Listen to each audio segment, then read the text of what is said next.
Subscribe to our YouTube channel and press the bell icon to never miss a video from Fever FM.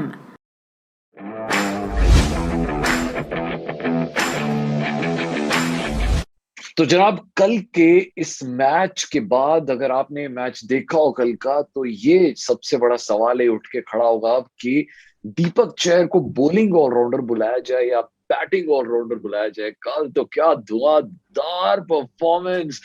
मैं हूं राहुल मागिन, मेरे साथ है Shikhar Varshney and welcome to yet another episode of Cricbaazi. I think Shikhar, ये जो आज का एपिसोड है, ये हम दोनों को बहुत मजा आएगा इस बारे में बात करने का। और ये एक ऐसा एपिसोड है जिसे जिसे क्रिकेट के इतिहास में सुनहरे अक्षरों से लिखा जाएगा। वाह मैन, ये मैच ऐसा है, सालों में तो ऐसे पता मैच नहीं। आते हैं। हाँ वही। हाँ। बहुत सालों में ऐसे मैच आते मेरा हैं। तो ना मेरा तो सपना पूरा हो रहा है, ठीक है, क्योंकि पहले मैं देखता था कि इंडियन बॉलिंग काम नहीं कर पाती थी, ठीक है, अपने पास बॉलर्स नहीं थे। फिर मैं देखता था कि अपने टैलेंटर्स मैच नहीं जिता पा रहे थे, ठीक है। उसके बाद अपनी टीम में भी कोई बहुत खतरनाक बैट्समैन नहीं थे जो कहीं से भी मैच जिता के ले जाए, ठीक है। अब वो सारी चीजें धीरे धीरे होती जा रही है। अपने पास दो टीम है, एक इंग्लैंड में एक श्रीलंका में, अपने टैलेंटर्स मैच जिता रहे हैं। बॉलर्स की बॉलिंग यूनिट अपने पास इतनी ज्यादा खतरनाक हो रही है कि अब किसी बात की टेंशन है ही नहीं। बस वो ये कि एक आध जो आईसीसी के ऊपर नीचे मैच हो जाते हैं हमारे साथ, ठीक है, उसमें हम मात खा आई जाते थिंक हैं। हम ना लंबी रेस के घोड़े, हम ये मतलब माइलस्टोन्स नहीं देखते कि हमने वर्ल्ड कप जीता कि नहीं जीता, चैंपियंस ट्रॉफी जीती कि नहीं जीती, आईसीसी के इवेंट्स इतने मायने रखते। व्हाट मैटर्स मोस्ट इज जो छोटी छोटी खुशियां है ना।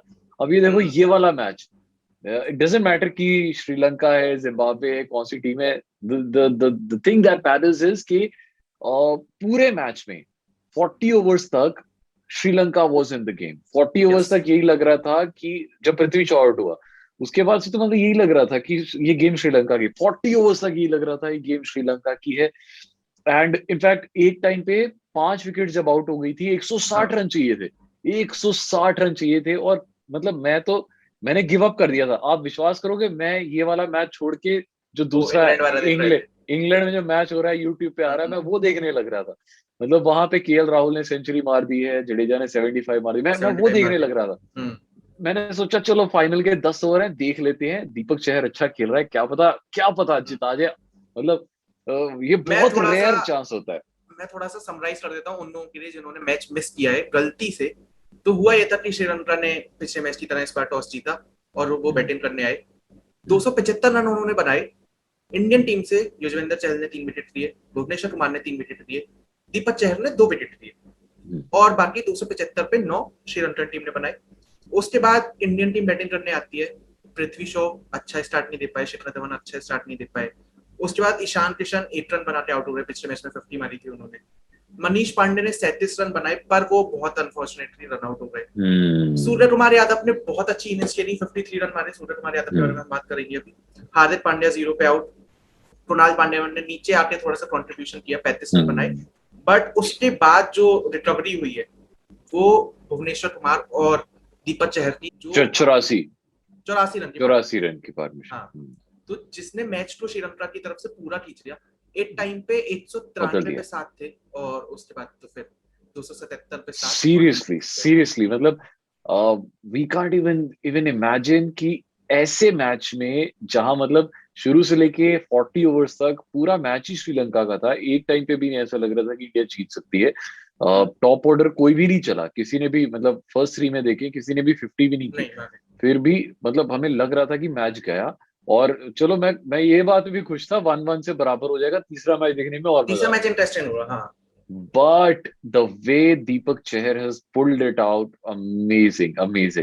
I mean, मैं क्या तारीफ करूं यार उस बंदे की। 69 और 2 विकेट्स भी ली। तो वही मैं कह रहा हूँ कि इसे बैटिंग ऑलराउंडर बुलाया जाए या बॉलिंग ऑलराउंडर बुलाया जाए। आपने सोशल मीडिया पे वो इमेज देखी थी कि जो टीम इंग्लैंड में बैठी हुई है वो ये वाला मैच देख रही है। हाँ, रोहित शर्मा देख रहा था, रोहित सिराज शर्मा बैठा हुआ था और अक्षर पटेल खड़ा हुआ था। सारे बड़े इंटरेस्टिंग तरीके से मैच देख रहे हैं। और विराट कोहली ने अभी ट्वीट भी किया कल। ट्वीट है, ठीक है, वो मैं पढ़ के सुना देता हूँ आप लोगों को। विराट कोहली का ट्वीट है, great win by the boys from a tough situation to pull it off was an amazing effort, great to watch, well done DC equals to Deepak Chahar and Surya, tremendous knocks under pressure और फिर एक India rough flat. तो वाह विराट कोहली ने भी मतलब कप्तान साहब वहां से बैठ के भी पिक कर रहे हैं कि किसको रखना है किसको छोड़ना है टाइप। सीरियसली, अब बहुत बड़ी प्रॉब्लम होने वाली है कि भाई किसको छोड़े। दीपक चहर अब बॉलिंग से भी अच्छा कंट्रीब्यूट कर रहे हैं, बैटिंग इतनी अच्छी कर रहे हैं। वहां पे देखे तो अब इंग्लैंड में KL Rahul is not the first choice, hmm. But उनके पास शुभमन गिल है, उनके पास रोहित ऑलरेडी सेट है कि भाई हाँ, इन दोनों ने ओपनिंग करनी है। पर और अब केएल केएल राहुल ने सेंचुरी राहुल मार दी है। सेंचुरी मार के रिटायर्ड आउट हुआ है, वो भी आउट हम्म नहीं हुआ था, उसे रिटायर्ड आउट अपने आप चला गया कि भाई बाकियों को भी मौका दे दिया, हम्म। वार्म अप गेम है। अब प्रॉब्लम ये होगी कि केएल राहुल को अगर ओपनिंग करवाते हैं तो फिर हम्म। शुभमन गिल को बिठाना पड़ेगा। शुभमन गिल ऑलरेडी उस पे इतना इन्वेस्ट कर दिया है, अगर उससे ओपनिंग करवाते हैं तो केएल राहुल अगर नंबर 4 पे आता है तो फिर हनुमा विहारी को छोड़ना पड़ेगा। हनुमा विहारी या चेतेश्वर पुजारा, किसको छोड़ेंगे यार? मतलब आप किसको, you can not afford. Too tough, too tough and heads off to Rahul Dravid, Ravi Shastri, Virat Kohli और जो भी मैनेजमेंट है भाई, कि वो पिक सीरियसली। करना और उसके बाद फिर वो देखना जो भी सोशल मीडिया पे होता है कि अरे इसे क्यों नहीं दिया या उसे क्यों नहीं दिया, वो बहुत बड़ी चीज है। बट मैं यहाँ पे इंडियन टीम की एक स्ट्रेटजी की बात करना चाहूंगा कि भुवनेश्वर कुमार से पहले उन्होंने दीपक चहर को भेजा, और भुवनेश्वर कुमार की भी तारीफ होनी चाहिए क्योंकि उन्होंने सेकंड फिडल का काम बहुत अच्छे ये से एक्चुअली किया। आई थिंक ये राहुल द्रविड़ का डिसीजन था, बिकॉज ये मैच प्रेजेंटेशन में इसने बताया दीपक चहर ने कि राहुल द्रविड़ ने उसे पहले ही बोला था कि तू नंबर 7 का मटेरियल है और हम्म तुझे नंबर 7 पे ही भेजा जाएगा, बिकॉज उसने रांची में क्लास ए जो क्रिकेट होती है उसमें वो दीपक चहर जो है वो राजस्थान का कैप्टन है। और खुद को वो प्रमोट करता है, नंबर 5 पे खिलवाता है खुद को, नंबर 4 पे खिलाता है कभी कभी, तो he knows how to bat very well. And और इतने अच्छे से, मतलब इतना कैलकुलेटेड रिस्क ले रहे थे, मेरे को, जहां पे हसरंगा जैसे बॉलर है जो बहुत हाँ हाँ अच्छा लीदल बॉलिंग करा रहा है, उसके सामने वो बिल्कुल पूरा पूरा ओवर निकाल रहे हैं, खेल ही रहे, हाँ, बट सीमर्स के अगेंस्ट दबा दबा के खेल रहे हैं, बहुत अच्छे से मार रहे हैं। दीपक चहर का एक बहुत अच्छा स्टेटमेंट था जो अभी मैं सुन रहा था। वो हम्म। ये उसने बोला है कि जैसे चाहे मैं हूं चाहे आप हो, जब भी हम लोग क्रिकेट खेलते हम्म। हैं तो एक दिमाग में सपना होता है ना कि यार इंडियन टीम कभी फंसी हुई है, मेरी बैटिंग आ रही है और हम्म। मैं जाके जिता रहा हूँ।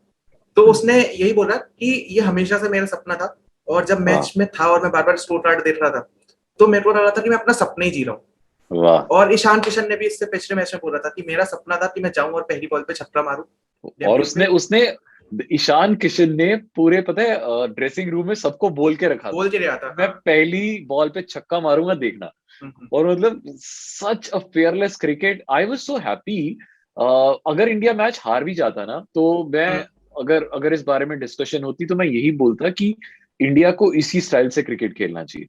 हम्म। पृथ्वी शॉ और ईशान किशन पे डेफिनेटली सवाल उठने थे कि भाई ये T20 नहीं है, ये वनडे इंटरनेशनल है, आपको एंड तक खेलना है, आपको लंबा खेलना हम्म। है। बट आई थिंक इट्स जो ये फेयरलेस फॉर्म ऑफ क्रिकेट है जो इंग्लैंड भी ऐसे ही खेलता है, वो ये नहीं हाँ देखते कि मतलब वो 50 ओवर्स को 20-20 के हिसाब से खेलते हैं और बहुत फेयरलेस खेलते हैं। और आई थिंक ईशान किशन और ये जो नई ब्रीड है, पृथ्वी शॉ है, सूर्य कुमार यादव है, for that matter Kunal Pandya भी, सर, तो एक दो ये बैट्समैन को तो आपको चांस देने पड़ेंगे कि तुम जाओ और मतलब धुआंधार हम्म, खेलो, बाकी देखो अपने संभाल लो, बाकी बाकी बैट्समैन सीनियर संभाल लो। प्लेयर्स हैं जैसे मनीष पांडे है, जैसे शिखर धवन है, वो ऐसे प्लेयर्स हैं जो रुक के खेलने वाले हैं। आई और रियली कल के लाइक कि मैच आपने में मनीष पांडे को सीनियर प्लेयर्स में काउंट किया। ऑब्वियस यार, कितने सालों, 2012-13 से उसका हाँ, हुआ हुआ है करियर शुरू।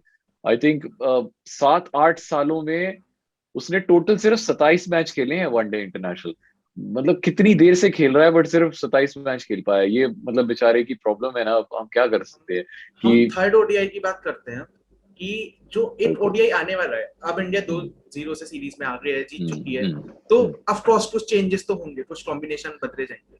मुझे तो नहीं आपको, लगता कि यार बदलेंगे, क्योंकि वो जो जिन लोगों को वो रेस्ट करवा रहे थे, आई थिंक उनको T20 में रखेंगे।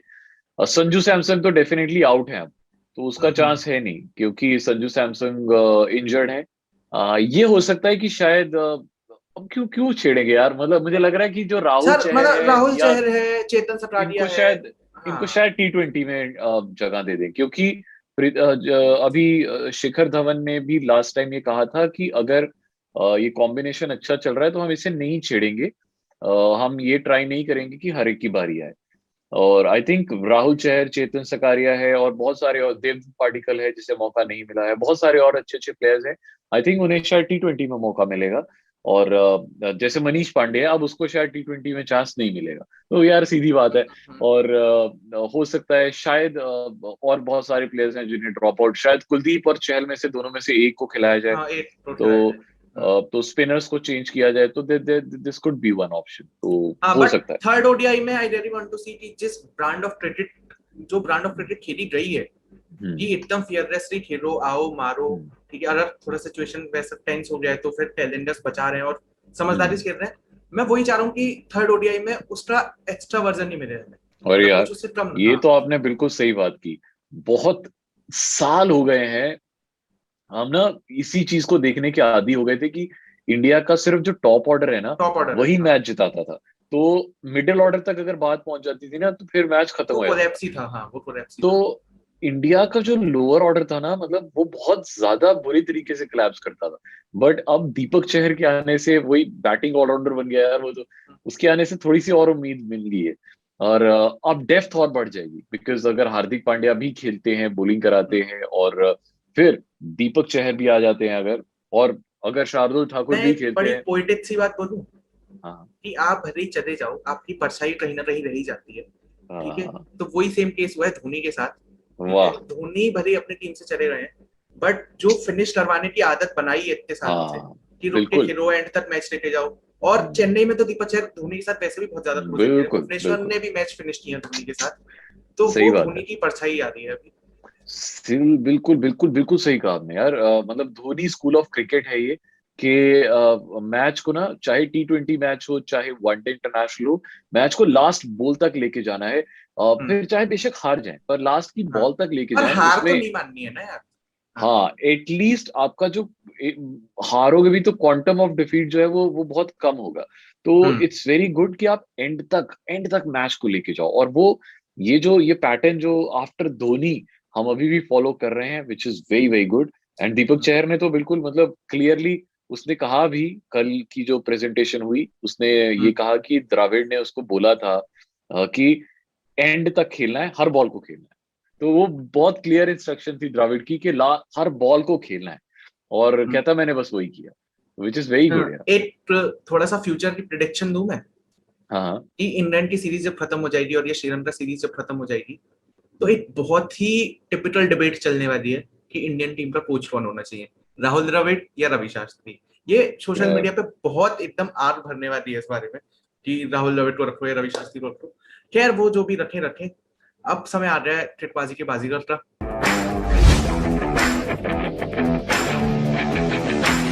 जो आज का क्रिकबाजी का बाजीगर का सवाल है, ये ऑलरेडी हम्म, इसका हिंट जो है वो हमारे शिखर भाई ऑलरेडी दे चुके हैं। मैं उस सवाल हम्म, को थोड़ा सा और आगे लेके जा रहा हूँ। ये जो कल की पार्टनरशिप हुई है, ये हम्म, ये हुई है 8th विकेट की partnership, and that was 84 runs, and this is the second highest 8th wicket partnership जो कि इंडिया की तरफ से 84 रन्स की। इससे जो फर्स्ट नंबर वाली पार्टनरशिप है, that was between Dhoni and Bhuvneshwar Kumar, जैसे कि इसने बता दिया शिखर ने भी। हम्म, और इसमें धोनी से भी ज्यादा रन भुवनेश्वर ने मारे थे, हाफ सेंचुरी मारी थी, 53 54 आई थिंक मारे थे। आपको ये बताना है वो कितने रन की पार्टनरशिप थी, वो सबसे ऊपर की पार्टनरशिप है। और नंबर 2 पे ये कल वाली पार्टनरशिप थी 84 रन वाली। तो हम्म। नंबर 1 वाली पार्टनरशिप कितने रन की है ये आपको बताना है। 8वें विकेट के लिए सबसे ज्यादा पार्टनरशिप कितने रन की हुई हाँ, है और वो इंडियन भी टीम की तरफ अगेंस्ट से? श्रीलंका ही हुई थी हाँ, वो भी अगेंस्ट श्रीलंका हुई 2017 थी। में। कितने रन किए ये आपको बता। धोनी था उसमें, भुवनेश्वर था, सब कुछ तुम्हें बता दिया है, लिख के दे दिया है, ठीक है। अब भी अगर जवाब नहीं बता पा रहे हो तो फिर काफी शर्म की बात है। और अगर आपको जवाब पता है तो नीचे यूट्यूब के कमेंट सेक्शन में कमेंट करो। और अगर आप ऑडियो पे सुन रहे हो तो HT स्मार्टकास्ट के फेसबुक, इंस्टाग्राम और ट्विटर पे आओ, वहां पे कमेंट करो, वहां पे DM करो। बाकी राहुल भाई को अपना प्यार भेज दो @RahulMartin1 पे। मेरे से थोड़ी सी बातें कर दो @shikhar_VAR पे। बाकी टिटबाजी चलती रहेगी। हम लोग थर्ड ODI के बाद आपसे मिलने आएंगे, तब तक के लिए शपथ।